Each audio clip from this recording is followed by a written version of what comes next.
তারা আমাকে যে বাস ছিল বাসের পুরো বাস ভাঙচুর করছে। ভাঙচুর করার সাথে সাথে মানে বাসের তে যারা পাইছে সবাই মারছে। এক কথায় কইতে গেলে হেরা এলাকার মধ্যে আধিপত্য বিস্তার করে। কিছুদিন আগে যে সুয়েল মার্ডার, আজকে 4-5 বছর ধরে এটার কোনো হেরা শাস্তি পায় না। এরা অসংখ্য মনে করেন ছেলেমেয়েদের এরকম হাত পাও কিছু রাখছে না। আমার কোনো অপরাধ নেই, যদি অপরাধ আমার পান তাইলে বলবেন। শত্রুতে ওই মিটিংও গেছি, সুয়েল ভাইয়ের সাথে রাজনীতি করি, এই অপরাধ। হামলা করছে আপনার শরীফ মেম্বারের বাহিনী। রাস্তা ধরা শরীফ মেম্বারের দল পার লইয়া যুদ্ধা যেমন রাস্তার মধ্যে মাইরা পালাই মার্ডার করছে, এমন আমার স্বামীকে আসেছিল এরা এই কাজটা করতো। বান্ডেল থাকলে প্রতি সেনমানিতে টাকা বাঁচবে। বিকাশ সেনমানি বান্ডেল কিনে জিতুন প্রতি লেনদেনে। দীপু ভাইয়ের একটা প্রোগ্রাম ছিল গাউসিয়া, আমরা প্রোগ্রামে সুন্দর মতন গিয়েছি। আসার পথে শরীফ মেম্বারের 60 থেকে 70 জন লোকে আমাদের বাসকে অ্যাটাক করে। অ্যাটাক করার ফলে ডাইরেক্টলি বলতেছে যে উপরের অর্ডার তখন মেরেলনের তখন একটা বাসের একটা নয়, এই বলে এলবাতালির কোপ।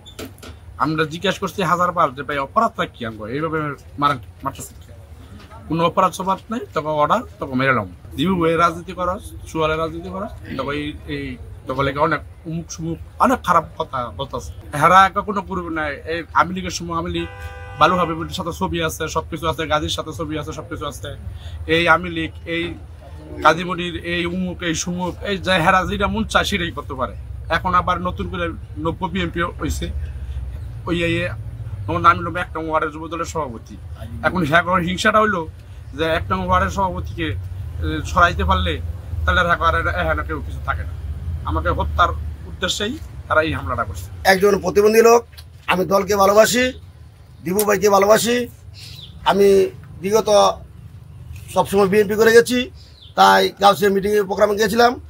আমাকে শরীফ মেম্বারের লোকেরা, আওয়ামী লীগের স্বৈরাচার বাহিনী আমাকে রাস্তায় ফেলে কোপাইছে এবং আমার সহকারী যারা আছে তাদের সবাইকে কোপায়া হত্যা করার চেষ্টা করছে। আমরা সেখান থেকে চলে এসে আমরা থানায় মামলা করেছি।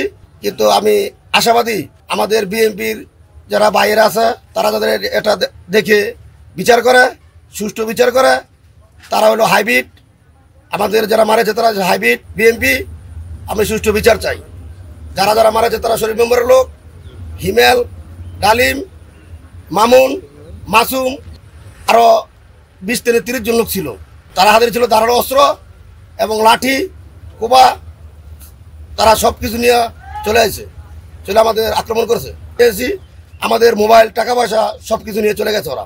গাউসিয়াদের প্রোগ্রামে আমরা আসার পথে, দীপু ভাইয়ের প্রোগ্রাম থেকে আসার পথে আমাদের রাস্তার আমাদের টাওয়ার বাজারে কবরস্থানের পাশে আমাদের আক্রমণ করে শরীফ মেম্বার, আওয়ামী লীগের দোষর। সে বিগত দিনে আওয়ামী লীগ করছে, এখন আবার বিএনপি 90 বিএনপি হয়েছে। তো আমরা এটার কারণে আমরা দেশবাসীকে করছি, আমাদের হরজত আলী, সাত্তার কাকা, আমাকে, আমাদের মুজাম্মেলকে, আলী, রিপন, তাদেরকে হামলা করছে। তারা বিগত দিনে আওয়ামী লীগ করছে, এখন আবার 90 বিএনপি হয়েছে। কারণ এই জন্যই দেশবাসীকে বিচার চাই, আমাদের প্রশাসনের কাছে বিচার চাই, দীপু ভাইয়ের কাছে বিচার চাই। এই বিষয়ে আব্দুল সত্তার বাদী হয়ে থানায় একটি অভিযোগ দায়ের করেছেন। আমরা এই ব্যাপারে তদন্ত সাপেক্ষে আইনগত ব্যবস্থা নেওয়া হবে, যারা জড়িত আছে তাদেরকে আইনের আওতায় নিয়ে আসা হবে। রূপগঞ্জে আমি আসার পর থেকে রূপগঞ্জের শৃঙ্খলা পরিস্থিতি তুলনামূলক আগের চেয়ে অনেক ভালো আছে।